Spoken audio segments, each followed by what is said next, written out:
She's an award-winning sommelier, author, and TV personality. Not to mention one heck of a funny gal and comedian. We're talking about Laurie Forster. So just like you taste test your wines, you have to taste test the ways you want to change your life to create this delicious life.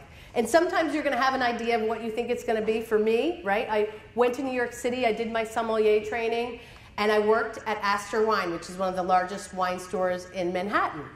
And it was a fabulous experience, but probably 4 or 5 months into it, I was like, I don't think retail's for me. There are some great learning experiences, but I didn't feel like it was feeding my soul what I wanted to do. And I've done restaurant work, wine lists, training staff, and I enjoyed that, especially training the staff. That was my favorite part. And then one night, when I was working at Astor, someone asked me, would you do a wine tasting tomorrow for the Notre Dame Alumni Association? And as a Penn Stater, I said, absolutely not. Why would I do that? No. I said, wow, I'd love to. And the next night, I went to a wine bar and led this wine tasting using our wines from the store with the Notre Dame Alumni Association. And that was my light bulb, that I love this. I love work can't be everything.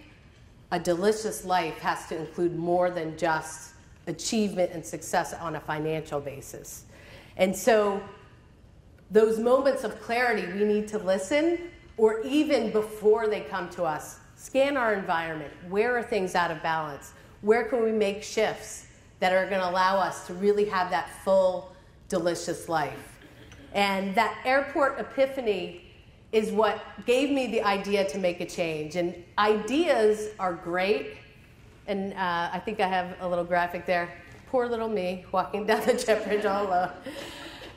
The idea to make the change there, but when you have an idea, you can put it up to the universe. Anybody here into the law of attraction and all of that positive thinking? It's great, but you have to take action. Just like my whole life in coming to this career as a wine coach is a work in progress, so is a bottle of wine, right? Some of us are ready to drink right out of the bottle, and other people, like if you're like me, it takes longer for you to come into your own and taste really great. So I'm going to share some life lessons along my journey and some of the things that I think we all can take away. And then we're going to find out how you can uncork your best vintage ever with the recipe for a delicious life.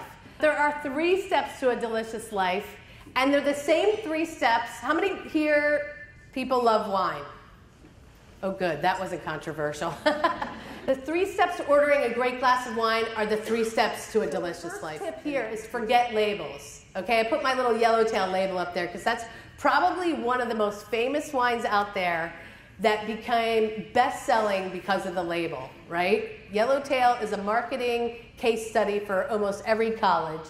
And why I say forget labels, did you know that 47% of women, actually everyone, buy their wine based on the label?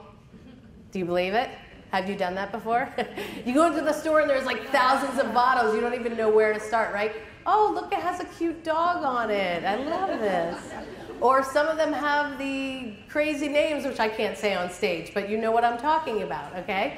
So the wine companies get this, but the fact of the matter is sometimes the label is cute and funny and the wine is great, but a lot of times it's not.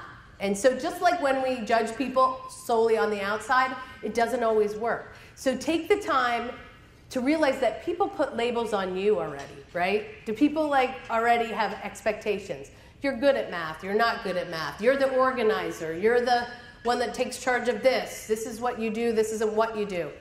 Know what those labels are, but remember those don't need to define you. That doesn't have to be. So the rest of you are in a position at a company. Anybody ever create a position for themselves? Ooh, I have a couple of people here, right? So sometimes you go to order what you want and it's not on the list. And that's so depressing, isn't it, right? A wine educator that does comedy, there wasn't anywhere out there advertising for that job for me. But as I went through the taste testing and refined what it is my unique ability was and looked for my position, I realized I was going to have to create that position for myself because I didn't want to sell wine. I just wanted to inspire people with wine and create experiences that were fun, that they really could connect over.